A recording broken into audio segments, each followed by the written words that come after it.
Boa noite a todos. E é um prazer estar, né, nesta mesa com os dois Carlos, ambos amigos meus. Ao Vergara, o Carlos, admiro há muitos anos, né? Nós nos conhecemos há muitos anos e tenho grande admiração pela obra dele. E o Carlos é, de certa maneira, né, um recém-chegado.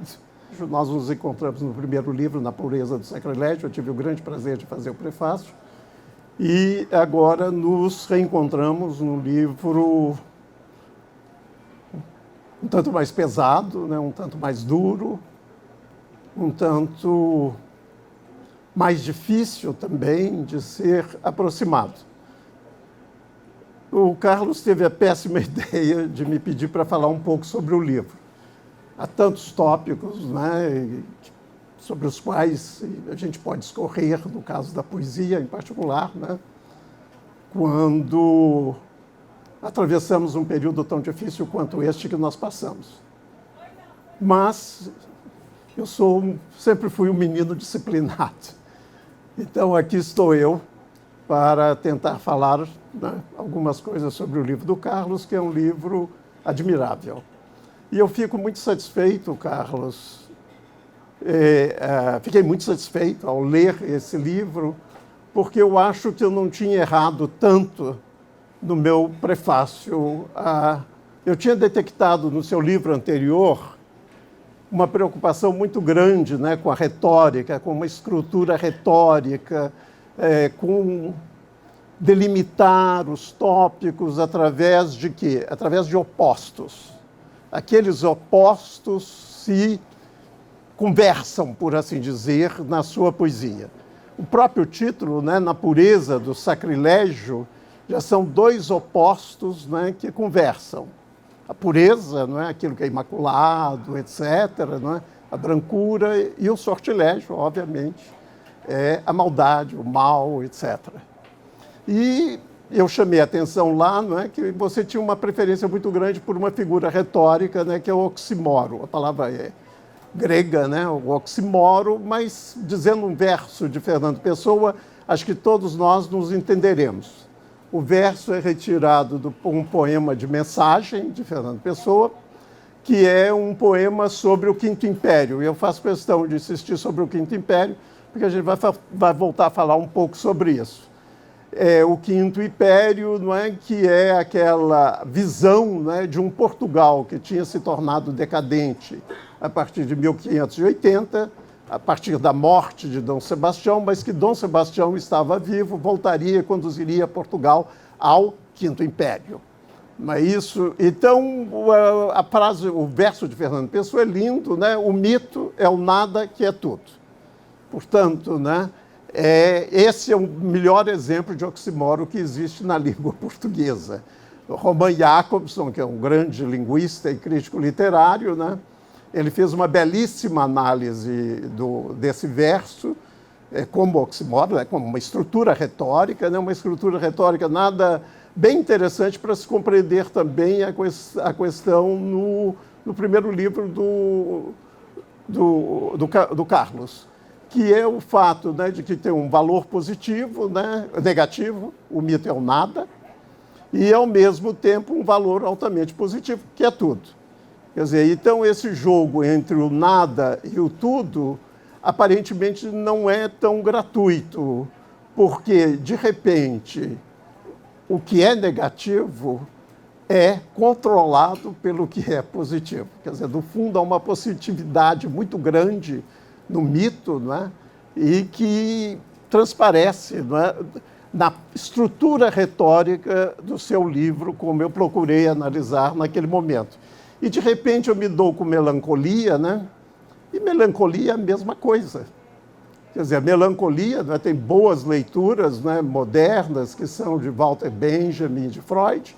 Nas duas leituras, né, tanto a de Walter Benjamin quanto a de Freud, eles insistem no fato de que melancolia tem um sentido duplo.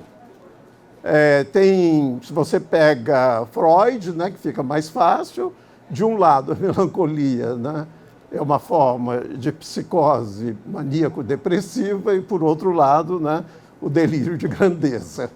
Quer dizer, então, as duas coisas estão aí de volta, né? E se a gente volta, se apoia na tradição da melancolia, né? Que é uma grande tradição que vem desde Aristóteles, né? E passa, sobretudo, nos últimos anos, né? No século passado, por um poeta extraordinário, que é Baudelaire, que é estudado, Charles Baudelaire, que agora eu gostaria de dizer a vocês que acaba de sair mais uma tradução de As Flores do Mal, de um bom amigo nosso, que é o Júlio Castagnon. E eu acho que deve ser um trabalho magnífico.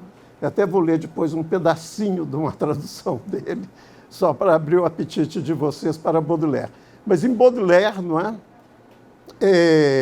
Aparece, né, sobre a forma do spleen, não é? Como que é a melancolia, não é? Que é essa...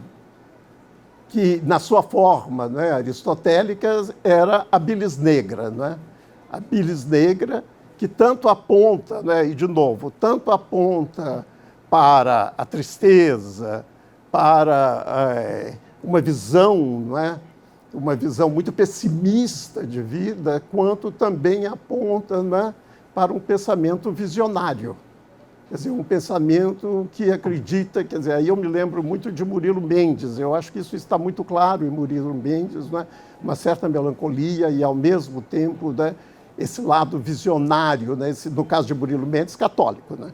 Quer dizer, claro, ali tem um catolicismo, que é outro elemento mais complicado. Mas você, eu acho, depois a gente pode falar um minutinho também, eu acho também que em você a questão do catolicismo é bastante forte. Mas, em todo caso, voltemos a esse dualismo, né, esse jogo, né, entre opostos, né, que são contraditórios, mas o que é fascinante, não são excludentes. Eu me lembro, né, de um verso também admirável de Mário de Andrade, em que isso fica muito claro, né? Quer dizer, de um lado, né, a melancolia, a tristeza, o sofrimento, a autodepreciação e o delírio de grandeza, a alegria, a felicidade, etc. E o verso de Mário de Andrade é tão lindo quanto o de Fernando Pessoa.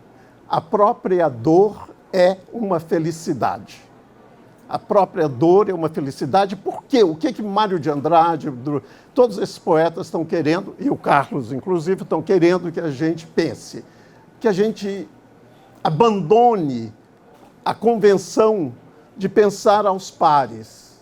Que como é? Porque a gente tem essa ideia, não é, de que sofrimento não traz prazer. Que o que traz prazer, quer dizer, o que traz felicidade é o prazer. Entende? Quando Mário de Andrade está dizendo, a própria dor é uma felicidade. De novo, a gente está vendo, né, que esses jogos de opostos que vão ficar muito claros no livro do Carlos, né? Eu vou dar apenas um exemplo. Eu tinha mais uns exemplos aqui, mas acho que eu estou me alongando muito. Ele vai ter um verso para mim que parece até poderia ser um poema, poderia ser um pôster, né? Que é o seguinte: doido ou doído? Doido ou doído? Quer dizer, esses dois lados, né? O visionário, o doido, o delírio de grandeza, etc., etc., e, por outro lado, o doído, o sofrido. Então, o que eu gostaria de te dar parabéns hoje, Carlos, é porque aquela estrutura retórica do primeiro livro, de repente, ela ganhou corpo e sangue. E eu acho isso muito importante, é um passo muito grande, eu acho, na sua carreira de poeta. Quer dizer, hoje o oxímoron não é tão importante quanto estava no seu livro anterior. Hoje, a melancolia é muito mais importante do que a retórica. Quer dizer, você chegou a um ponto, portanto, de determinada maturidade, entende? Quer dizer, e isso é legal, né? E é legal também poder dizer isso a uma pessoa que é amiga, né? E aí, eu passaria, então, isso é uma primeira anotação, e eu passaria uma segunda anotação, que é exatamente esse lado visionário na sua poesia. Ele vai ter uma característica, a meu ver, por um lado poética, dentro da poética do modernismo, e por outro lado, né, religiosa. Eu vou me explicar melhor. Quer dizer, a melancolia para você tem um símbolo privilegiado, que é a palavra, aliás, que é o vocábulo que mais aparece no livro.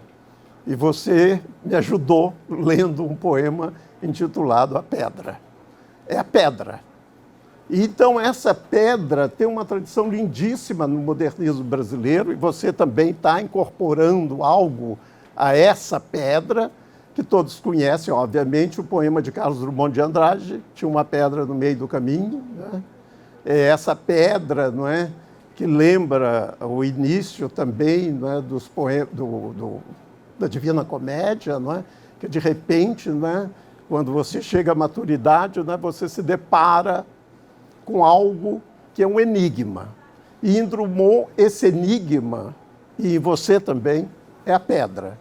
E em Murilo Mendes também será pedra, mas só que em Murilo Mendes será uma pedra muito mais estável, que é Roma, né?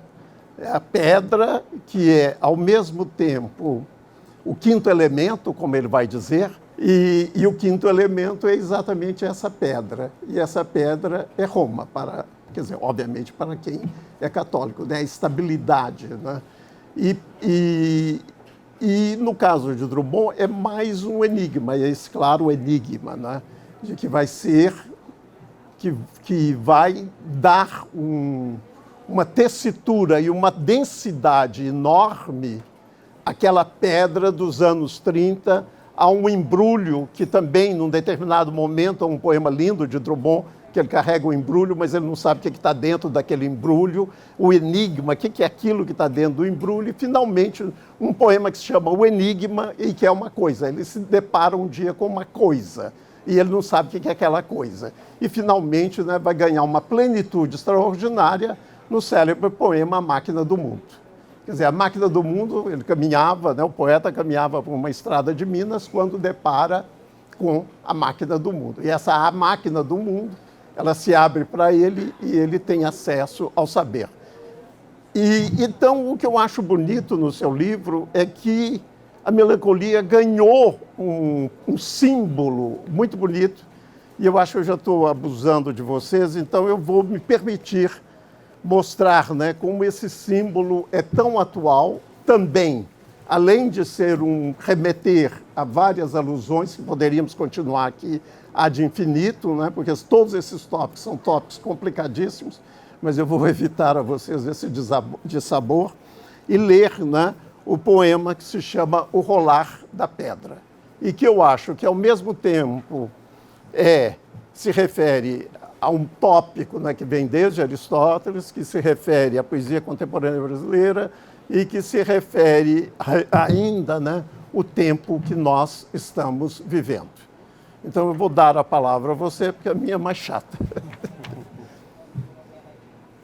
O Rolar da Pedra.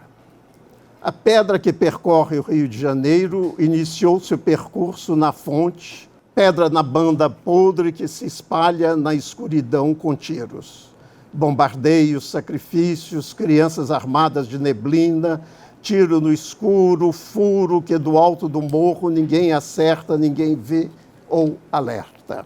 A pedra rola pela escadaria, as trincheiras estão por ali, o calabouço já não é um refúgio e ser preso faz parte do cenário.